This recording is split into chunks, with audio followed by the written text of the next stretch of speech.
नमस्कार मित्रों, मैं नीरज सक्सेना, फिजिक्स फैकल्टी।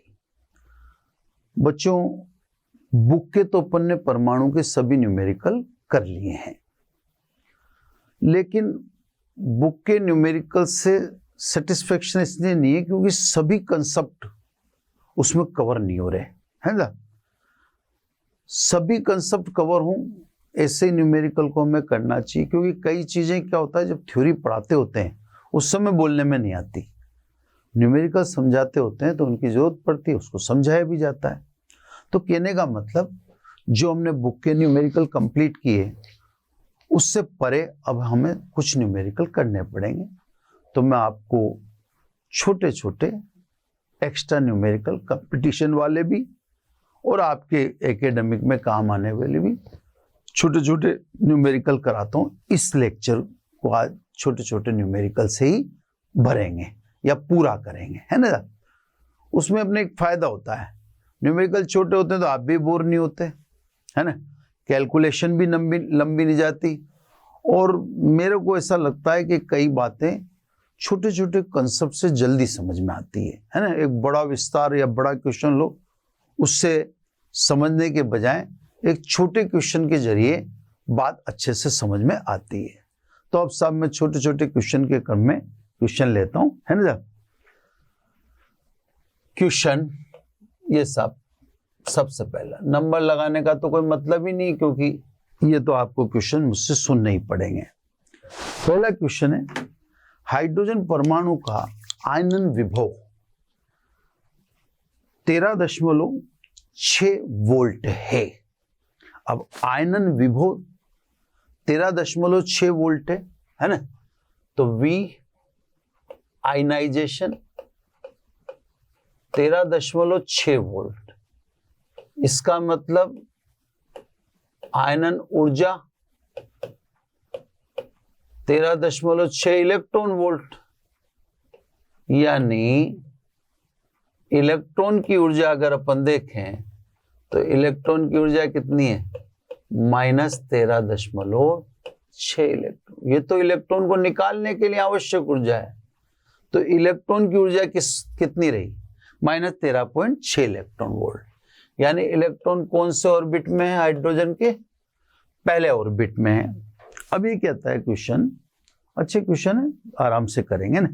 ये कहता है हाइड्रोजन परमाणु को 12.1 इलेक्ट्रॉन वोल्ट ऊर्जा के एक वर्णी विकिरण द्वारा मूल अवस्था से उत्तेजित किया जाता है। तो ये इसने ही बता दिया कि इलेक्ट्रॉन मूल अवस्था में, मूल अवस्था का मतलब n बराबर 1, तो ये तो इसने भी बता दिया, अपन ने वैसे भी जान लिया था। अब कितना ऊर्जा का फोटोन आपतित कर रहा है, ये आपतित कर रहा है 12.1 इलेक्ट्रॉन वोल्ट ऊर्जा का फोटोन आपतित कर रहा है। अब हमें पता करना है कि 12.1 वोल्ट ऊर्जा का, इलेक्ट्रॉन वोल्ट ऊर्जा का फोटोन आपतित करेंगे तो ये इलेक्ट्रॉन N1 से कहां चला जाएगा, ये पता करना है। तो ठीक है साहब, तो इलेक्ट्रॉन की कुल ऊर्जा पहले तो कितनी थी साहब, ये थी -13.6, क्योंकि वो किस में था, पहले ऑर्बिट में। अब बाहर से जो फोटोन दागा गया वो कितनी ऊर्जा का है, 12.1 इलेक्ट्रॉन वोल्ट ऊर्जा का है। इसलिए इलेक्ट्रॉन की ऊर्जा कितनी होगी, -1.5 इलेक्ट्रॉन वोल्ट। अब देखो फर्स्ट ऑर्बिट की ऊर्जा कितनी है, फर्स्ट ऑर्बिट में इलेक्ट्रॉन की ऊर्जा -13.6, सेकेंड ऑर्बिट में -3.4, और हाइड्रोजन के थर्ड ऑर्बिट में इलेक्ट्रॉन की ऊर्जा कितनी है, -1.5। तो इसका मतलब इलेक्ट्रॉन n बराबर 1 से कौन से ऑर्बिट में पहुंच गया, n बराबर 3 में पहुंच गया, थर्ड ऑर्बिट में पहुंच गया। अब इसका क्वेश्चन क्या है, ये कहता है बोर के सिद्धांत अनुसार हाइड्रोजन परमाणुओं द्वारा उत्सर्जित विकिरणों की संख्या बताइए, है ना। तो मैं आपको देखो, अब ये चीज नहीं आई थी कहीं भी, ये आपको लिखवाया था, ये फॉर्मूला बीच में कहीं भी नहीं आया आपने ना। तो सब स्पेक्ट्रमी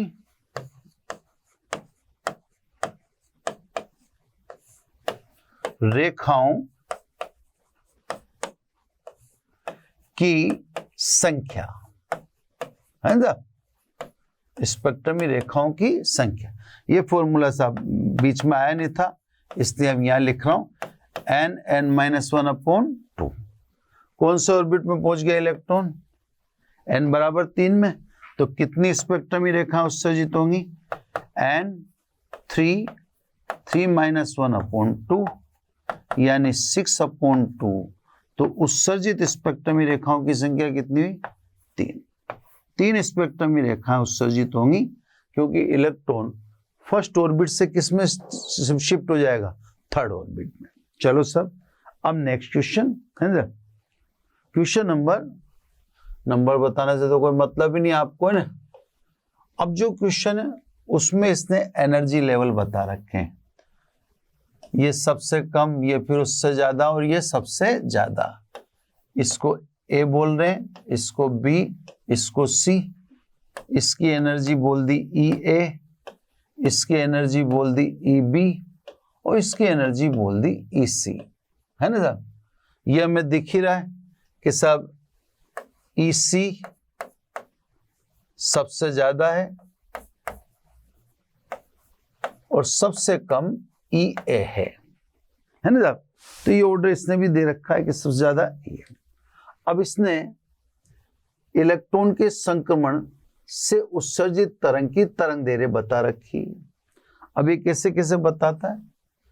अगर सी से बी में इलेक्ट्रॉन शिफ्ट होता है तो उत्सर्जित तरंग की तरंग दैर्घ्य इसने बताई λ1, है ना।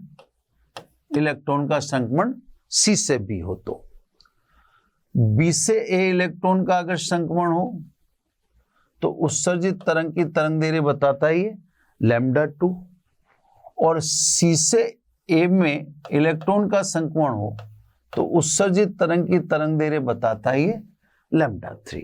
क्लियर साहब। अब ये पूछ रहा है आपसे कि λ3 का λ1 और 2 से संबंध बताओ, है ना। तो 3 का संबंध बताना है λ1 और 2 से। तो देखो, क्योंकि EC माइनस EA, है ना, EC माइनस EA बराबर, इसको इससे लिख दूं मैं, EC minus EB plus EB minus EA, ऐसे लिख दे। EB से EB कैंसिल हो गया, वो EC माइनस E आ गया। अब क्योंकि बोर के थर्ड अभिग्रहित में अपन ने पढ़ रखा है E2 minus E1 is equal to H nu. H nu का मतलब HC अपॉन लैम्डा, है ना साहब। तो ये अपन जानते हैं। अब लिखो साहब EC माइनस EA, तो क्या लिखोगे साहब? H न्यू अपॉन तरंग दैर्घ्य कितनी लिख रखी है इसने? λ3, ये रही, है ना। अब आ जाओ EC माइनस EB, ये EC माइनस EB क्या लिखोगे? H न्यू अपॉन λ1, ये रहा। और लास्ट क्या है? EB minus EA, EB minus EA तरंग दैर्घ्य यहाँ क्या है? λ2, तो H nu upon λ2। H nu तो कैंसिल हो गया, तो कहने का मतलब 1 अपॉन λ3। इन दोनों का एलसीएम ले लेते हैं। एलसीएम कितना आ गया? λ1 इंटू λ2, यानी λ1 प्लस λ2, है ना। इसलिए λ3 इज इक्वल टू, क्या रिलेशन रहा साहब? λ1 इंटू λ2 अपॉन λ1 प्लस λ2। तो ये रिलेशन आएगा साहब इनका, है ना, λ1 λ2 अपॉन λ1 प्लस λ2, है ना साहब। क्लियर होगी साहब। ये इसने अपन से पूछा है क्वेश्चन में कि क्या इनका रिलेशन होगा। चलो नेक्स्ट करते जाते हैं अपन, है ना। अगला क्वेश्चन जो भी उधर कवर नहीं हुए या कोशिश करेंगे और अच्छे से समझ के करेंगे ना। ये कहता है हाइड्रोजन की बामर की प्रथम रेखा की तरंग दैर्घ्य 6561 6561 561 एंगस्ट्रॉम है बामर की प्रथम रेखा की तरंग दैर्घ्य। ठीक है, तो इस श्रेणी में द्वितीय रेखा की तरंग दैर्घ्य कितनी होनी चाहिए? जहां कैलकुलेशन नहीं हो सकेगी वहां मैं रोक दूंगा ना। अब देखो फॉर्मूला तो है अपने पास 1/λ r 1/n1 square minus 1/n2 square, है ना। अब देखो क्योंकि बात किसकी चल रही है? बामर की, तो बामर के लिए n1 तो फिक्स है, n1 तो कितना लिखना पड़ेगा आपको? 2। ठीक है ना। अब बात करें प्रथम रेखा, है ना, बामर की प्रथम रेखा, है ना। तो प्रथम रेखा के लिए इसकी तरंग दैर्घ्य दे रखी है इसने। प्रथम रेखा के लिए इसको मैं λ1 दे सकता हूं, λ1 इसने दे रखा है ना। देखो r n1 तो 2 और 2 4 लिख दे, माइनस प्रथम रेखा कह रहा है तो सब 2 के बाद अगला कौन आएगा? 3, है ना। तो 3 का स्क्वायर, इसको एक बार तो चलो 2 का स्क्वायर लिख दूं क्योंकि अगली पंक्ति तो जानी है वैसे भी अपनी, तो अपन का को फिर यहाँ जल्दबाजी करें। ये 2 का स्क्वायर और प्रथम रेखा के लिए 3 का स्क्वायर, यानी 1/λ1 r, है ना। अब ये हो गया सब 4 और ये 9 और 4 36, एलसीएम ले लिया अपन ने, इधर आ गया 9 और इधर आ गया 4। अब इतना तो आप कर भी सकते हो ना, इतना कैलकुलेशन तो कोई बहुत फास्ट है नहीं। ये 1/4, ये 1/9, 36 मैंने एलसीएम ले लिया, ये इधर आ गया 9 और इधर आ गया 4, है ना, समझिए। अब इसको अपन यही कर लें, फिर अगला देख लेंगे कितना हुआ। 5/36, 5/36 r, ये सब एक समीकरण। अब द्वितीय रेखा की तरंग दैर्घ्य पूछिए, तो सब द्वितीय रेखा के लिए, तो प्रथम रेखा के लिए तो n2 बराबर कितना लिखना था? 3, और द्वितीय रेखा के लिए n2 बराबर कितना लिखना पड़ेगा? 4। अगली रेखा है ना, तो सब 1/λ2 इज इक्वल टू r, ये तो फिक्स है ना। अब यहां कितना लिख दें? 4, तो सब r 1/4 माइनस 1/16, 1/λ2, है ना। एलसीएम ले लें, 16 ही आ रहा है एलसीएम, r तो बाहर निकाल देंगे, है ना। ये r मैंने बाहर रख दिया, 16, तो ये तो 4, ये -1, है ना। तो कुल मिला के ये हुआ 3/16r। ठीक है साहब। अब ये ध्यान रखिएगा कि λ1 है अपने पास, इसने अपन से λ2 पूछा है ना। तो सब अपने को λ2 पूछा है तो अपन सीधा 1 में 2 का भाग दे दें, है ना। तो सब समीकरण 1/2, 1 में 2 का भाग देंगे आप, तो 1/λ1 अपॉन 1/λ2, λ2 चाहिए अपने को, है ना। इधर अपने पास आ रहा है 5/36r और इधर आ रहा है अपने पास 3/16r, है ना। और तो यही रहा ना, 4 चौक 16 और 2 दूनी 4, तो इधर तो आ गया 4 और इधर आ गया 1। ठीक है ना। r से r कट गया, λ2 अपॉन λ1, संख्याओं को अरेंज कर लें, ये 16/3 और ये 5/36। अब इसमें देख लो अगर कोई कैंसिल हो रही है, नहीं हो रही तो वह ऐसे लिख दो। अब इसको छोटा कर सकते हैं, 8 और ये 18, है ना। और छोटा कर दो थोड़ा सा, 4 और ये 9, मतलब 20/9 27।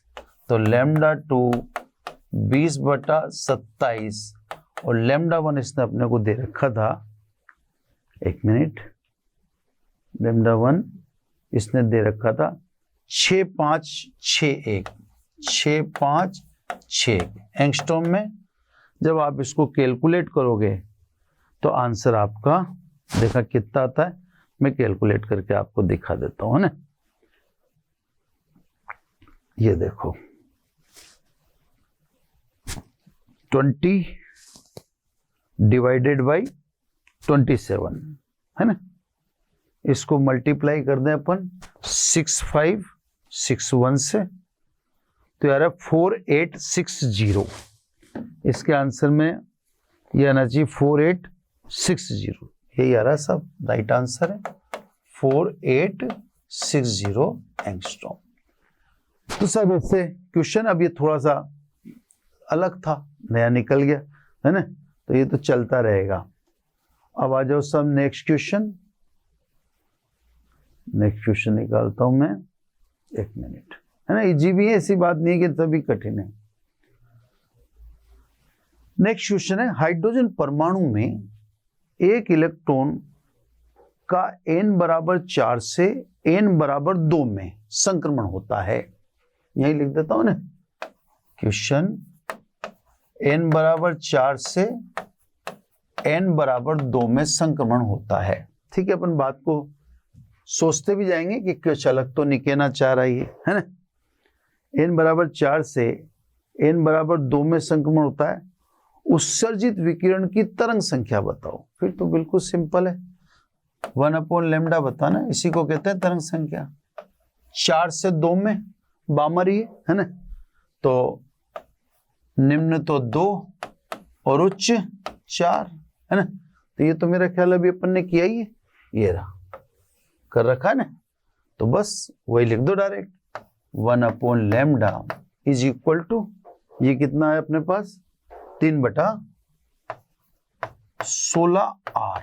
अब इसका देखो क्वेश्चन क्या, तरंग दैर्घ्य पूछा है कि तरंग दैर्घ्य, तरंग संख्या पूछा है, तो ये पूछा है तरंग संख्या बताओ, है ना।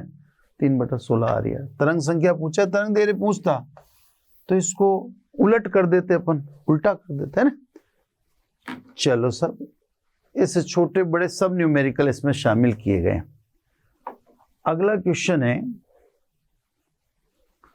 हाइड्रोजन परमाणु की लाइमन तथा बामर की अधिकतम तरंगदैर्घ्य की, नहीं ये तो सीमा आवृत्ति, हाइड्रोजन परमाणु की लाइमन तथा बामर की अधिकतम तरंगदैर्घ्य की सीमा आवृत्तियों का अनुपात बताओ। अब ये सीमा आवृत्तियों का अनुपात पूछा है इसने, है ना।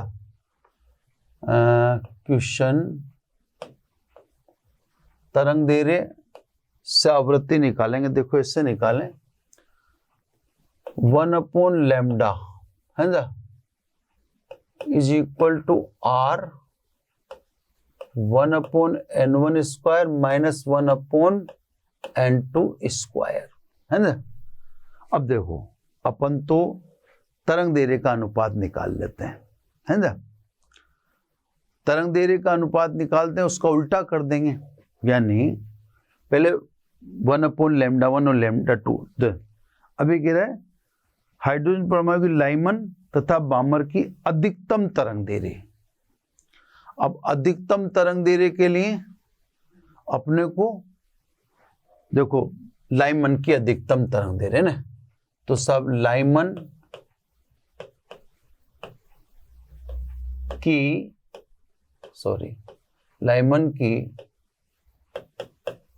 अधिकतम तरंग दैर्घ्य के लिए, है ना। अब लाइमन की अधिकतम तरंग दैर्घ्य के लिए n1 बराबर तो 1 और अधिकतम तरंग दैर्घ्य के लिए n2 बराबर 2, लाइमन में अधिकतम तरंग, है ना। तो सब 1/λ लाइमन लिख दूं, R 1 का स्क्वायर 1 ही है और 2 का स्क्वायर 4 है ना। R एलसीएम ले लें अपन 4, है ना साहब, तो डायरेक्ट हो जाएगा। कि इसको इतना लंबा नहीं लेना चाहिए अपने को, इसको डायरेक्ट कर लेते हैं ना, ये डायरेक्ट हो जाएगा। देखो 4 ही ना, 4 माइनस से 1 तो ये 3r/4 डायरेक्ट हो गया ना। उसको इतना लंबा क्यों ले अपन, 3r/4, ठीक है। अब दूसरी किसकी बोल रहा है, बामर की, है ना, बामर की मैक्सिमम तरंग दैर्ध्य के लिए, है ना, बामर की मैक्सिमम तरंग दैर्ध्य के लिए, बामर है तो n1 बराबर 2, है ना, पर बामर है तो उसकी अधिकतम तरंग दैर्ध्य के लिए n2 बराबर 3। अब सब 1/λ बामर, है ना, ये कितना हो सब r 1/4 माइनस 1/9। अभी अपन ने किया ही था 5/36, है ना, 5/36 r। अब सब इसने इनकी आवृत्तियों का अनुपात पूछा है तो पहले यही निकाल दें, 1/2 से 1/2 करो, 1/λ लाइमन, 1/λ बामर, ठीक है, यानी 3r/4 और 5/36r, r से तो r कट गया, यानी 3/4 और 36/5, है ना सर। तो ये अपन ने काट लिया, 9 चौक 36, है ना, तो ये हुआ 27/5, है ना सर। यानी इधर देखें अगर अपन, अब डायरेक्ट यूं समझ लो आप, है ना, अब क्योंकि न्यू इज प्रोपोर्शनल टू 1/λ, तो इसको मैं लिख दूं direct nu Lyman upon nu Balmer, और ये अनुपात आना चाहिए 27/5। तो तरंग दैर्ध्य के अनुपात का बिल्कुल उल्टा उत्क्रम, है ना, ये आ जाना चाहिए अपने 27/5, ठीक है। ये 27/5 ही आ रहा है। ये कह रहा है आवृत्तियों के, अभी देखो ये कभी आया नहीं अपने सामने, लेकिन अपन जानते हैं तरंग दैर्ध्य से आवृत्ति के रेशो को मैनेज किया जा सकता है, उसमें कोई दिक्कत वाली बात नहीं है, ठीक है सर। चलते चले सब, क्वेश्चन थोड़ा सा फास्ट भी करें, हालांकि क्वेश्चन में थोड़ी कैलकुलेशन आ जाती है। नेक्स्ट क्वेश्चन है साहब, हाइड्रोजन परमाणु को मूल अवस्था से उत्तेजित करने के लिए आवश्यक न्यूनतम ऊर्जा, है ना। अभी ज्यादा कोई बड़ी बात नहीं है ना, बस छोटी सी बात है, आवश्यक न्यूनतम ऊर्जा उत्तेजित करने के लिए। तो सब एक्साइटेशन E2 माइनस E1, भाई न्यूनतम कह रहे हो ना, तो न्यूनतम तो आप मूल अवस्था में यानी बराबर 1 से n बराबर 2 में भेजने के लिए देनी पड़े, n बराबर 3 में भेजने के लिए ज्यादा ऊर्जा देनी पड़ेगी, n बराबर 4 में भेजने के लिए और ज्यादा देनी पड़ेगी। लेकिन इसमें क्वेश्चन टेक्निकल है, क्वेश्चन टेक्निकल में यूं गिरा है कि सब कहेंगे क्वेश्चन टेक्निकल है। ये क्वेश्चन गिरा है कि मूल अवस्था से उत्तेजित करने के लिए आवश्यक न्यूनतम ऊर्जा, तो न्यूनतम ऊर्जा तो 1 से 2 में लगेगी, यानी ई एक्साइटेशन सेकंड में कितनी होती है -3.4 और प्रथम में -13.6। तो सब न्यूनतम उत्तेजन ऊर्जा ये आपके +10.2 इलेक्ट्रॉन वोल्ट होना चाहिए। ये सब इसका आंसर होना चाहिए +10.2 इलेक्ट्रॉन वोल्ट। छोटे छोटे क्वेश्चन कर रहे हैं अपन, कंटिन्यू करते चले ना। नेक्स्ट क्वेश्चन है ना, नेक्स्ट क्वेश्चन है हाइड्रोजन से उत्सर्जन वर्ण क्रम में प्राप्त पांचों वर्ण क्रम श्रेणियों में सबसे बड़ी और सबसे छोटी तरंग दैर्ध्य का अनुपात बताओ। दोबारा हाइड्रोजन के, अच्छा सवाल है साहब, है ना, हाइड्रोजन के उत्सर्जन वर्ण क्रम में, है ना, उत्सर्जन वर्ण क्रम में 5 हैं, लाइमन, बामर, पाश्चन, वेंकट, फुन। वर्णक्रम में पांचों वर्णक्रम श्रेणियों में सबसे बड़ी तथा सबसे छोटी तरंग दैर्ध्य का अनुपात बताओ। अब सबसे छोटी तो लाइमन की होगी, है ना, और सबसे बड़ी फुंड की होगी। इनका रेशो पूछा है इसने, तो ध्यान से देखो अब, है ना। ये फॉर्मूला तो मैं लिख ही देता हूं। पहले तो पांचों की बात करनी है अब अपने को, ना, n1 square minus n2 square. तो थोड़ा सा अब जो मैं लिख रहा हूं वो पांचों में लिख रहा हूं, है ना। तो पांचों में सबसे बड़ी और पांचों में सबसे छोटी, है ना। तो सब इसके उल्टा क्या पूछा है, सबसे बड़ी तथा सबसे छोटी। तो पहले सबसे बड़ी की बात करें। सबसे बड़ी, है ना, तरंग दैर्ध्य। तो सबसे बड़ी में अपन जाएंगे फुंड के पास। फुंड में n1 बराबर 5, ठीक है। लाइमन बामर पाशन वेंकट फुंड, है ना। और सबसे बड़ी के लिए जस्ट अगला लेते हैं। तो 5 का जस्ट अगला क्या है, n2 बराबर 6, यानी 1/λ मैक्सिमम लिख दूं यहां, ठीक है, is equal to r n1 का 5 का स्क्वायर लिख दिया, और वो 6 का स्क्वायर यानी 36। एलसीएम ले लें, 1/λ मैक्सिमम, है ना, आर एलसीएम। एलसीएम सब दोनों को मल्टीप्लाई कर देते हैं फिलहाल, तो फिर देख लेंगे। 25 इंटू 36, है ना, यानी 36 माइनस 25, ठीक है। 36 तो ये ऊपर 9 हो गया, यानी 1 मिनट, है ना। अच्छे सवाल है सभी। इसलिए 1/λ मैक्सिमम 9r 36 इंटू 25। एक बार और देख लेते हैं। 9, ये तो 9 हो गया, है ना, ठीक है। ये लिख लिया साहब, एक तो हो गया ये काम। ये तो सबसे अधिक तरंग दैर्ध्य के लिए हो गया। अब सबसे छोटी के लिए, है ना, सबसे छोटी तरंग दैर्ध्य। अब सबसे छोटी की बात करेंगे अपन, तो लाइमन में आएंगे। 5 वर्णक्रम की घेरा ना, तो लाइमन में n1 बराबर तो फिक्स है। वह अब सबसे छोटी के दिन है, तो n2 बराबर अनंत। चलो साहब, 1/λ minimum is equal to r 1/1 का स्क्वायर 1/अनंत, यानी ये तो केवल r ही रह गया। ये समीकरण 2। अब ये क्या कहता है अपन से, इसकी बात को देख लेते हैं।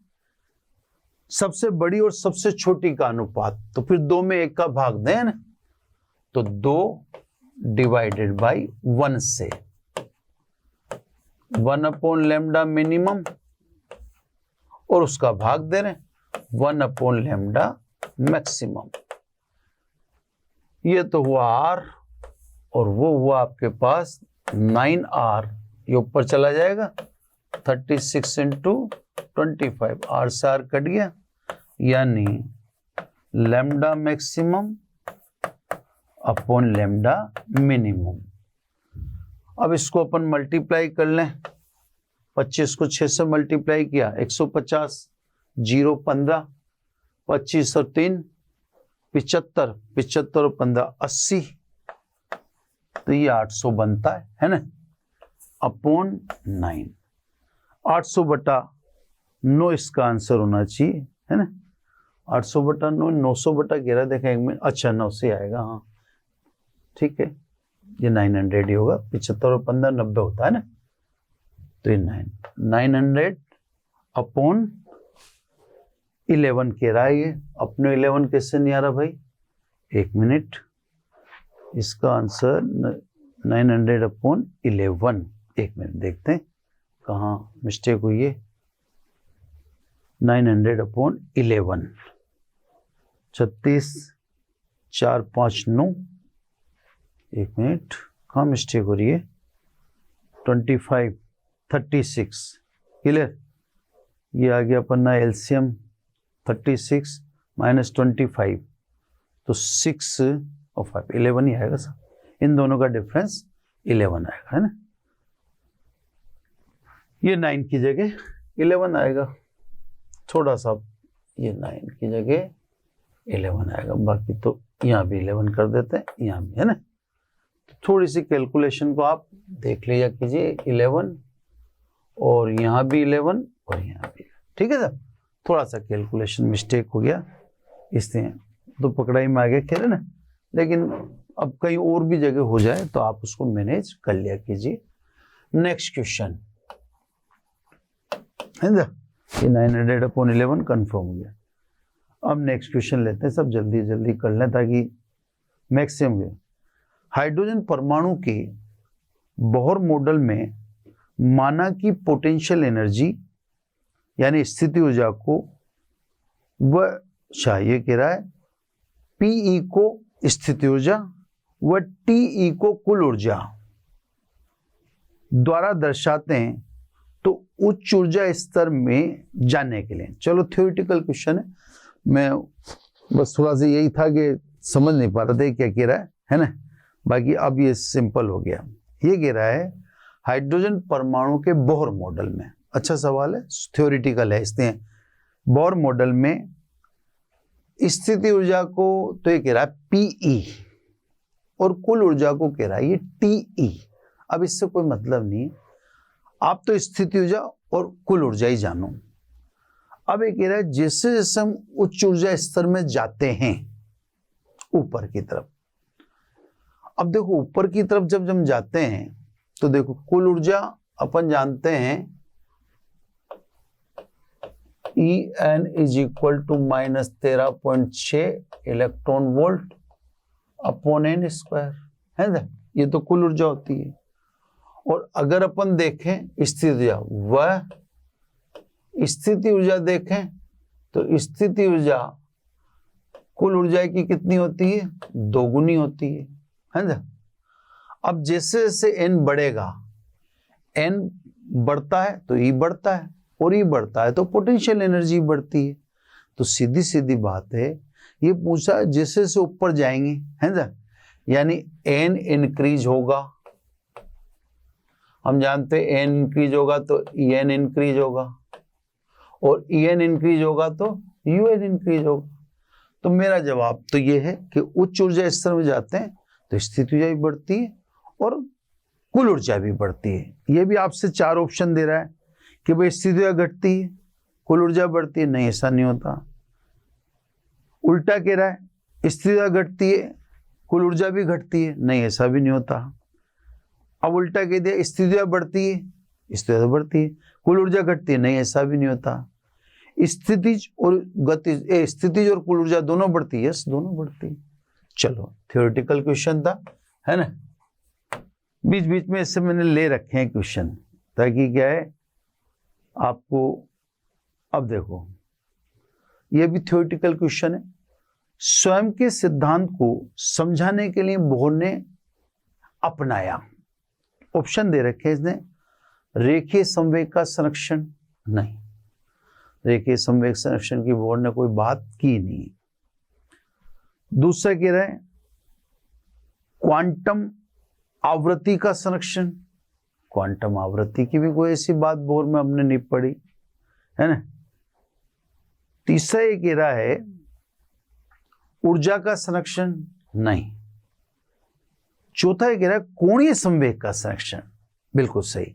तो सब रेखिक, ये कह रहा है स्वयं के सिद्धांत को समझाने के लिए बोहर ने कोणीय संवेग संरक्षण को अपनाया था। इसीलिए अपन ने कहा भी था कि मैक्स प्लांक के क्वांटम सिद्धांत का इस्तेमाल करके, लेकिन क्वांटम से नहीं, इसका कोणीय संवेग का संरक्षण से इसने परमाणु को एक्सप्लेन किया था। चलो सब नेक्स्ट क्वेश्चन है ना, थ्योरेटिकल है बस, अब थ्योरेटिकल में तो क्या लिखूं ना।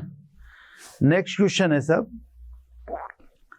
ये कहता है हाइड्रोजन परमाणु को मुख्य क्वांटम संख्या 4 से निम्न ऊर्जा स्तर में उत्तेजित किया, निम्न ऊर्जा स्तर से चतुर्थ ऊर्जा स्तर में उत्तेजित किया जाता है समझा।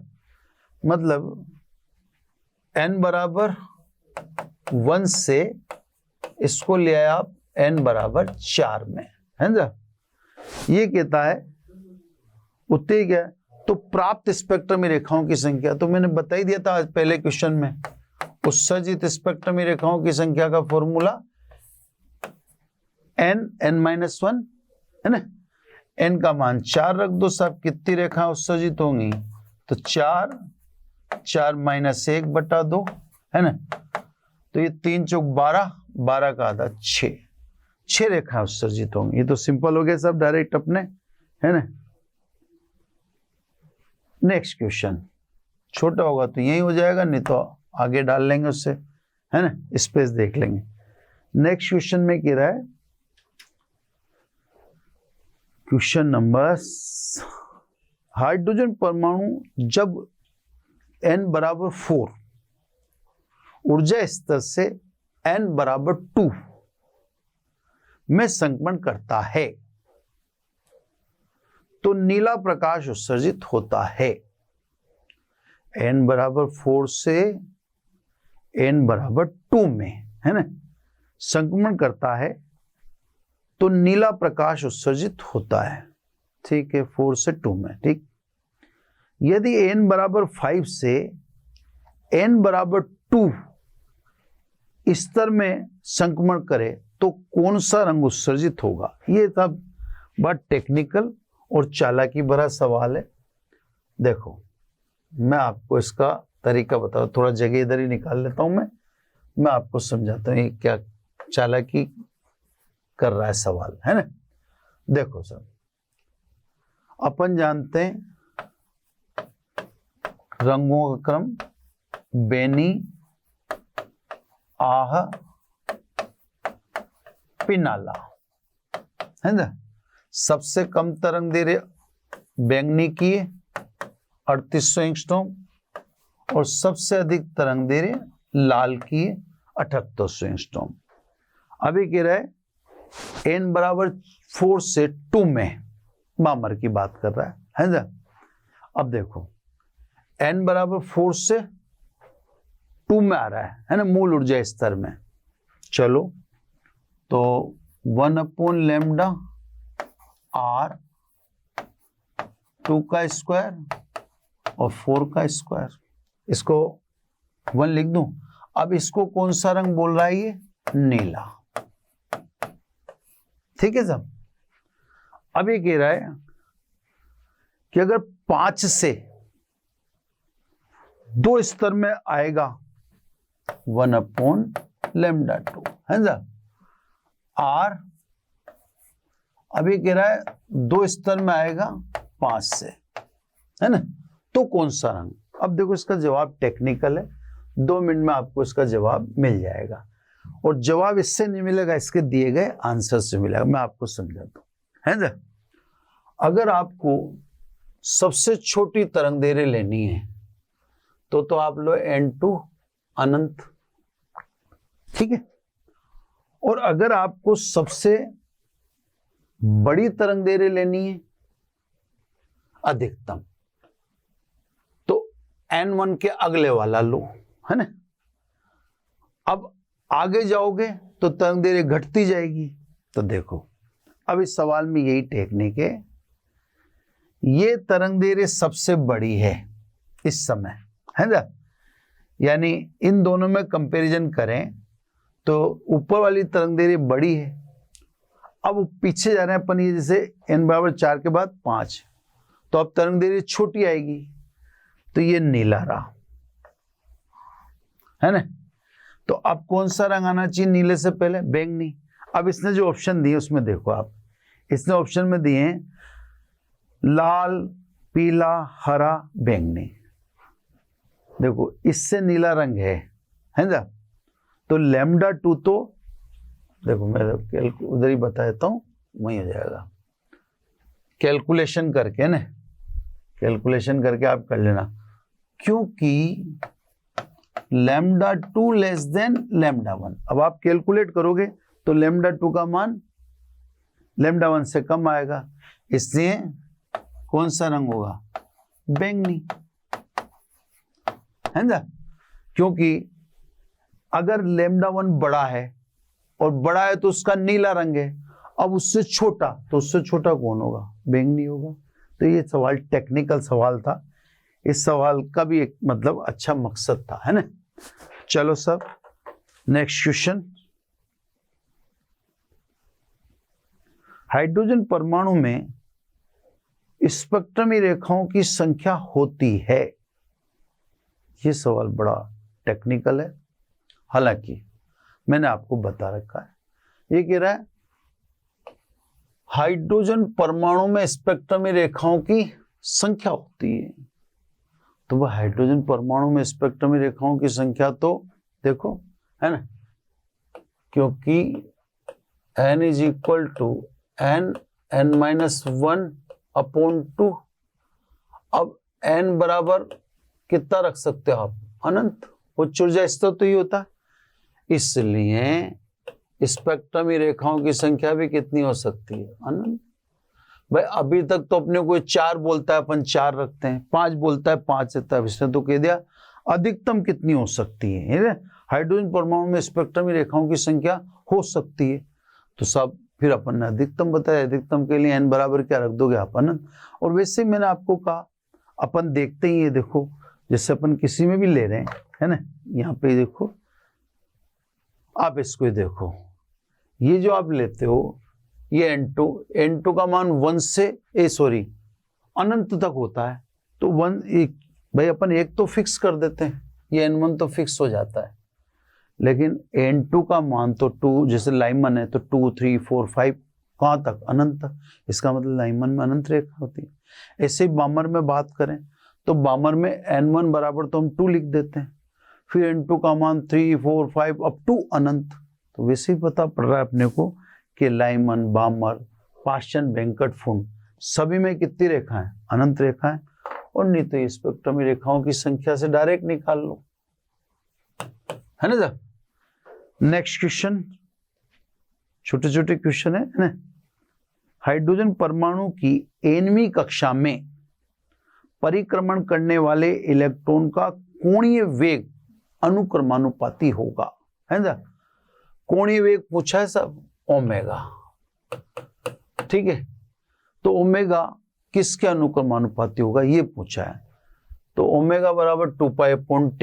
अपन इसको v से जोड़ लें या तो, है ना, देखो आप omega is equal to 2π/T, है ना।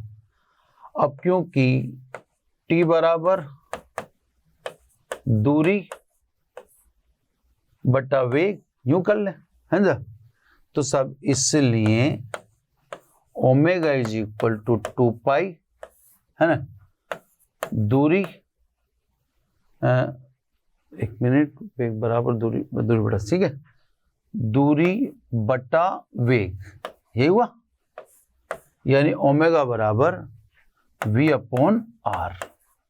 अब देखो क्योंकि v is proportional to 1/n, hydrogen में पढ़ रखा है अपन ने, वह r is proportional to n², है ना, इसलिए ओमेगा, है ना।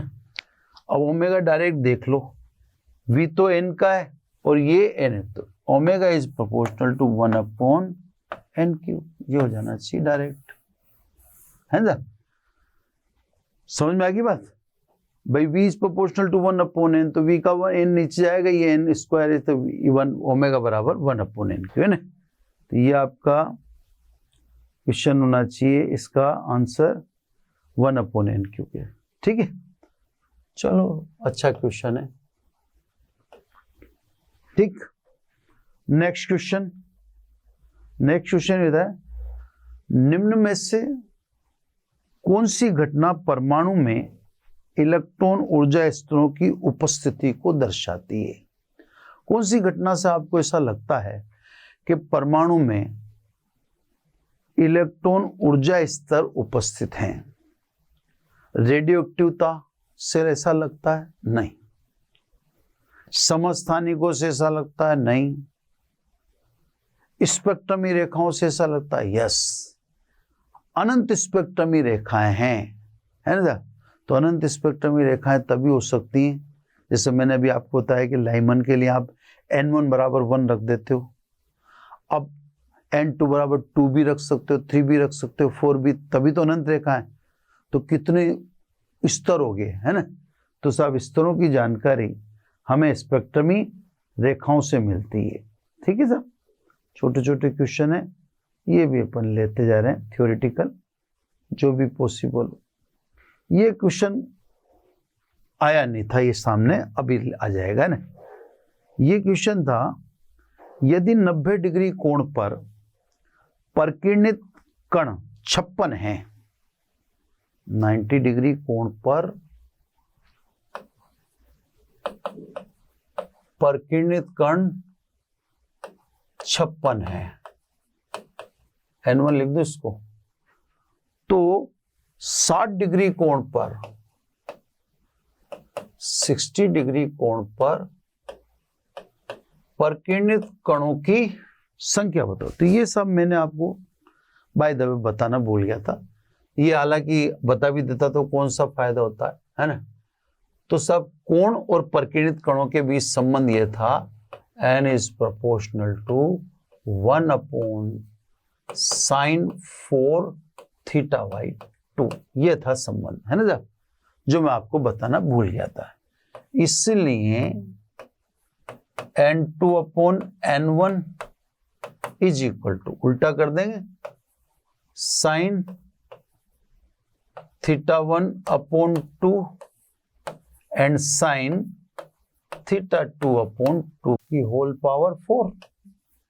दोबारा एक बार चेक कर ले, व्युत्क्रम है, होल पावर 4 तो कर ही दी, अब n2 के साथ, ठीक है, सही कर दिया, यानी n2 upon n1 is equal to, है ना, साइन थीटा 1 कितना 90, 90 का आधा कर दें डायरेक्ट 45, और थीटा 2 का मान 60, 60 का आधा कर दें 30, ठीक है साहब, और होल पावर 4।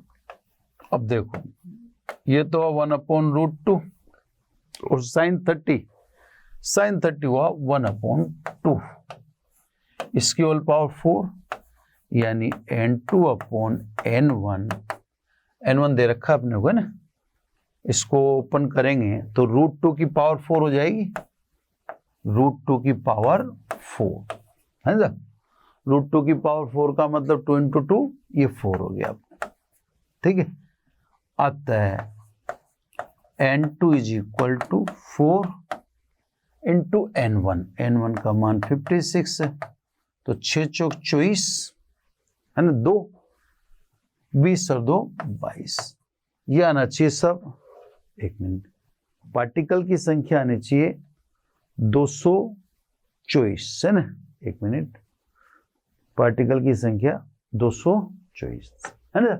तो देखो ये क्या है, जब रदरफोर्ड का प्रयोग पढ़ाया था उस समय आया था ये, तो मैं बताना भूल गया था, इसलिए मैंने इसको न्यूमेरिकल में डाल दिया, है ना। तो सब थीटा 1 पर, या यूं कह दें प्रकीर्णन कोण थीटा 1 वाले पार्टिकल है 56, तो 60 डिग्री प्रकीर्णन कोण वाले कणों की संख्या 224 होगी। कैसे होगी, तो ये चीज अब आपको ध्यान रखनी है, ये रदरफोर्ड द्वारा प्रकीर्णन कोण और प्रकीर्णित कणों की संख्या के बीच का संबंध है, ठीक है साहब।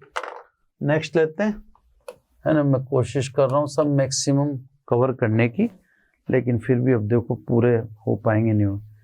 एक इलेक्ट्रॉन का कोणीय वेग क्या होगा यदि हाइड्रोजन परमाणु में, एक मिनट, ये तो कोणीय वेग क्या होगा यदि हाइड्रोजन परमाणु में इस इलेक्ट्रॉन की ऊर्जा 1.1, चलो छोटा सा ही घटा, कोणीय वेग तो अपन जानते हैं mvr बराबर nh/2π, ठीक है।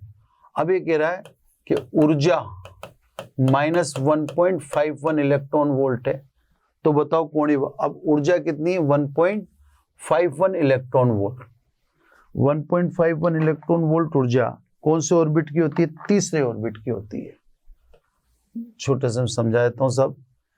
ये सब ऑर्बिट, ये कह रहा है सीधा सा कि सब देखो मैं पढ़ देता हूं। एक इलेक्ट्रॉन का कोणीय संवेग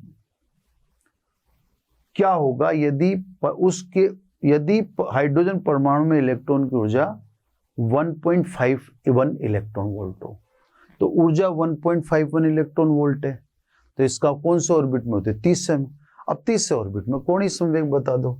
इसलिए MVR n की जगह रख दो 3, h अपन जानते हैं 6.62 इंटू 10 की पावर -34 अपॉन 2 पाई यानी 3.14। यह आ जाएगा कोणीय संवेग, है ना।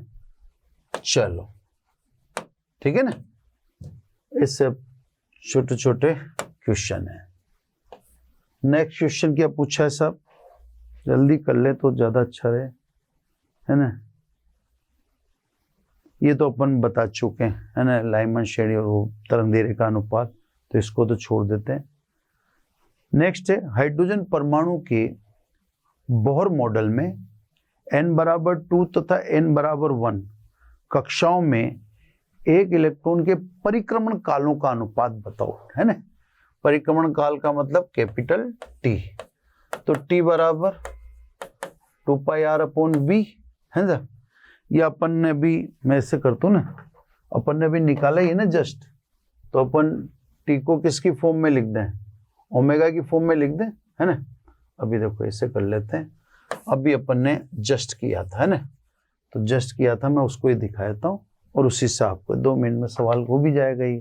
ये देखो अपन ने किया था ये वाला, यहाँ पे ये ओमेगा और टी के बीच से संबंध है ना, तो ये देखो r/, इसको यहाँ लिख दूं मैं 2 पाई, है ना, r/v, तो 2 पाई/ω, ऐसे लिख दो, क्लियर। तो सब में इस संबंध को उठा लेता हूँ, t बराबर 2 पाई/ω, है ना। तो सब क्योंकि t बराबर 2 पाई/ω, है ना, यानी सीधा सीधा t इज प्रोपोर्शनल टू 1/ω। अब ओमेगा का n से क्या रिलेशन है? देखो omega is proportional to 1/n³, है ना, क्योंकि omega is proportional to 1/n³, इसलिए t directly proportional to n³, है ना। ये तो बना साहब पहले संबंध, तो पुराने से बैठ गया ये अपना काम। अब ये क्या पूछ रहा है? ये अपन से पूछ रहा है कि हाइड्रोजन परमाणु में n=2 तथा n=1 कक्षाओं में इलेक्ट्रॉन के परिक्रमण कालों का अनुपात। n=2 तथा n=1 डायरेक्टली प्रोपोर्शनल है, तो n=2 और n=1, है ना, यानी 2 ये 8 हो गया और ये 1 हो गया, तो 8:1 इसका आंसर होना चाहिए सीधा सीधा। तो उस सवाल से तुरंत हो गया ये, है ना, वो जो सवाल अपने को मिला उससे ये जल्दी से हो गया। अब आ जाइए सब थ्योरेटिकल, है ना। चिरसम्मत मत से रदरफोर्ड परमाणु में इलेक्ट्रॉन का पथ होता है। ये बहुत इंपॉर्टेंट बात है कि चिरसम्मत मत के अनुसार रदरफोर्ड वाले मॉडल में इलेक्ट्रॉन का पथ वृत्ताकार नहीं होता। वृत्ताकार तो सिद्ध ही नहीं हो सका ना, वो तो कैसा होगा? वो तो नाभिक में कूद जाएगा, तो इसको कहते हैं कुंडलिनी, है ना। भाई अपन तो यूं बताते हैं कि साहब इलेक्ट्रॉन का पथ कैसा होता? वृत्ताकार होता, जबकि वृत्ताकार होता तो फिर स्वाभाविक है असफलता कहाँ थी? फिर उनका परमाणु अस्थायी क्यों कहा गया? क्योंकि उनका परमाणु में इलेक्ट्रॉन को अल्टीमेटली किस में गिर जाना था? नाभिक में।